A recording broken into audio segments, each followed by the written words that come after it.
ଓଡ଼ିଶାର ପ୍ରତ୍ୟେକ ଛାତ୍ରଛାତ୍ରୀମାନଙ୍କୁ ମୋର ଏହି ୟୁଟ୍ୟୁବ୍ ଚ୍ୟାନେଲକୁ ସ୍ୱାଗତ ଜଣାଉଛି। ଆଜି ଆମେ କ'ଣ ଦେଖିବା ନା କୋର୍ ପେପର୍ 8ର ୟୁନିଟ୍ 3 ବେକାରୀର ପ୍ରକାରଭେଦ।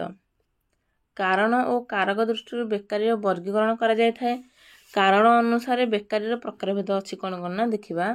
ଫାର୍ଷ୍ଟ କ'ଣ ଅଛି ନା ପ୍ରୌଦ୍ୟୋଗିକ ବେକାରୀ। ପ୍ରୌଦ୍ୟୋଗିକ ପ୍ରକ୍ରିୟାରେ ପରିବର୍ତ୍ତନ ଘଟିଲେ ଏହି ପ୍ରକାର ବେକାରୀ ଦେଖାଯାଇଥାଏ। ନୂଆ ନୂଆ ପ୍ରୌଦ୍ୟୋଗିକ ଉଦ୍ଭାବନ ଆବିଷ୍କାର ଏବଂ ନୂତନ ବୈଷୟିକ କୌଶଳର ଅଗ୍ରଗତି ଫଳରେ ଉତ୍ପାଦନ ପ୍ରକ୍ରିୟା ସ୍ୱୟଂକ୍ରିୟ ହୋଇପଡ଼ୁଛି। ଏହା ଫଳରେ ବହୁ ଶ୍ରମିକ କର୍ମ ବିଚ୍ୟୁତ ହୋଇଥାନ୍ତି। ଉଦାହରଣ ସ୍ୱରୂପ କମ୍ପ୍ୟୁଟର ଫଳରେ ବହୁ ବ୍ୟକ୍ତି କର୍ମକ୍ଷେତ୍ରରୁ ଅନ୍ତର ହୋଇ ବେକାର ହୋଇ ଯାଇଛନ୍ତି।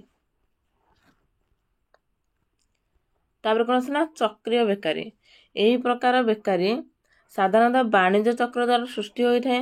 ଆଧୁନିକ ବାଣିଜ୍ୟ ବ୍ୟବସାୟ ବିଶେଷ ଭାବେ ପରିବର୍ତ୍ତନଶୀଳ ଅଟେ।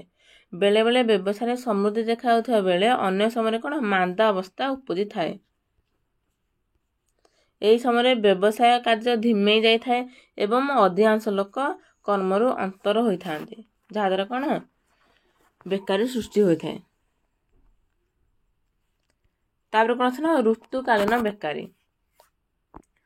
ଜଳବାୟୁ ଜନିତ ଅବସ୍ଥା ଦ୍ୱାରା ସୃଷ୍ଟି ହେଉଥିବା ଋତୁକାଳୀନ ପରିବର୍ତ୍ତନ ଯୋଗୁଁ ଔଦ୍ୟୋଗିକ କାର୍ଯ୍ୟରେ ଏହି ପ୍ରକାର ବେକାରୀ ଦେଖାଯାଇଥାଏ।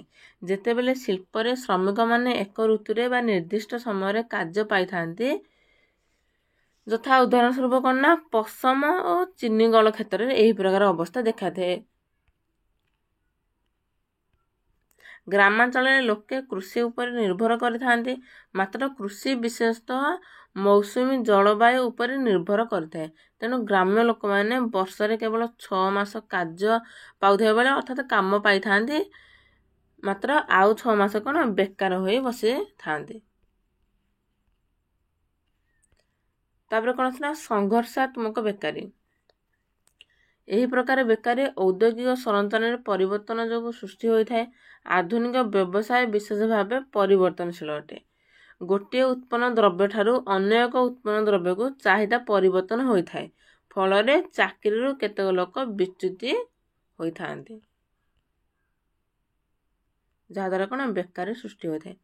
ତାପରେ କ'ଣ ଅଛି ନା ସଂରଚନାତ୍ମକ ବେକାରୀ। ଅର୍ଥନୈତିକ ସଂରଚନାରେ ତ୍ରୁଟି ଏବଂ ସରକାରଙ୍କ ତ୍ରୁଟିପୂର୍ଣ୍ଣ ନୀତି ଯୋଗୁଁ ବେକାରୀ ସୃଷ୍ଟି ହୋଇଥାଏ। ଉଦାହରଣ ସ୍ୱରୂପ ମୁମ୍ବାଇ ଓ ଦିଲ୍ଲୀରେ କଳକାରଖାନାରେ କର୍ମ ନିଯୁକ୍ତି ପାଇଁ ସୁବିଧା ବା ଅଧିକ ଚାହିଦା ଦେଖାଯାଉଥିବା ବେଳେ କାନପୁର ଏବଂ ଓଡ଼ିଶାର କୋରାପୁଟ ଜିଲ୍ଲାରେ ହଜାର ହଜାର ଲୋକ ବେକାର ଥିବାର ଦେଖାଯାଇଥାଏ। ପ୍ରକାରଭେଦ ଦୃଷ୍ଟିରୁ ଦେଖାଯାଉଥିବା ବେକାରୀ। ଫାର୍ଷ୍ଟ କ'ଣ ଅଛି ନା ଐଚ୍ଛିକ ବେକାରୀ। ଯେତେବେଳେ କାର୍ଯ୍ୟରତ ବ୍ୟକ୍ତି ନିଜ ଇଚ୍ଛା ଅନୁସାରେ କାମରୁ ବାହାରି ଆସେ, ସେତେବେଳେ ଏହି ପ୍ରକାର ବେକାରୀ ସୃଷ୍ଟି ହୋଇଥାଏ। ତାପରେ କ'ଣ ଅଛି ନା ଅନୈଚ୍ଛିକ ବେକାରୀ। ଲର୍ଡ କେନିସ୍ କହିଛନ୍ତି ଯେ ଯେତେବେଳେ ଜଣେ ବ୍ୟକ୍ତି ପ୍ରଚଳିତ ପ୍ରକୃତ ମଜୁରୀ ଠାରୁ ନିମ୍ନ ମଜୁରୀରେ କାମ କରିବାକୁ ଇଚ୍ଛା କରେ ଏବଂ ନିମ୍ନ ମଜୁରୀ ପାଏ, ତାକୁ ଅନୈଚ୍ଛିକ ବେକାରୀ କୁହାଯାଏ। ନିଜର ଯୋଗ୍ୟତା ଓ ଦକ୍ଷତା ଅନୁସାରେ ବ୍ୟକ୍ତି ଯେତେବେଳେ ଉପଯୁକ୍ତ କର୍ମ ନିଯୁକ୍ତି ପାଇ ନ ପାରନ୍ତି, ତାଠାରୁ ନିକୃଷ୍ଟତର କାର୍ଯ୍ୟ କରିଥାନ୍ତି, ସେହି ଅବସ୍ଥାକୁ ଅନୈଚ୍ଛିକ ବେକାରୀ କୁହାଯାଏ। ଯଦି ଭିଡ଼ିଓ ଭଲ ଲାଗିଲା ତେବେ ଲାଇକ୍ କରନ୍ତୁ, ସେୟାର କରନ୍ତୁ, ସବସ୍କ୍ରାଇବ୍ କରନ୍ତୁ ଏବଂ ଯାହା ଡାଉଟ୍ ଅଛି କମେଣ୍ଟରେ ଲେଖନ୍ତୁ।